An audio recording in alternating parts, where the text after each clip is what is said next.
Nous allons voir maintenant un nouveau tutoriel sur Ciel Gestion Commerciale Évolution 2019, donc par rapport au dépôt. Alors c'est vraiment très intéressant de mettre en place des dépôts, surtout que, alors on va raisonner sur une grande échelle.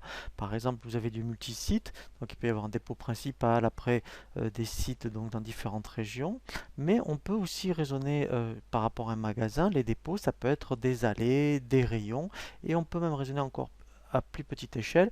Par exemple, un plombier qui a de très nombreuses petites références avec des écrous, des vis, eh bien, il peut donc créer des dépôts comme des bacs, le bac A, bac B, bac C, et en fait, on peut vraiment raisonner à une petite échelle. C'est vraiment très intéressant ensuite lorsque on peut retrouver donc les articles et pour faire l'inventaire.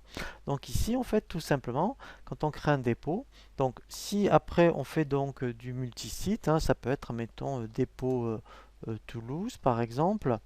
Voilà, et puis ici, après, vous voyez, vous pouvez affecter un responsable au niveau du dépôt, qui peut être donc un responsable logisticien, par exemple. Voilà, donc ça, c'est, je dirais, de façon générale, hein. Donc, alors, ça peut être des dépôts par région également, mais après, vous voyez, si on est dans un magasin, mettons, ça peut être rayon homme, par exemple. C'est vraiment un exemple pour vous donner des idées. Vous verrez quand on créera des articles. Et ensuite, vous voyez, on va créer un autre type de dépôt. Par exemple, bac, vis 10. Enfin voilà. Après, il pourrait y avoir bac, vis 20, enfin, etc., etc. Et comme ça, eh bien, après, au niveau des articles, c'est beaucoup plus intéressant pour les retrouver, mais aussi pour faire l'inventaire.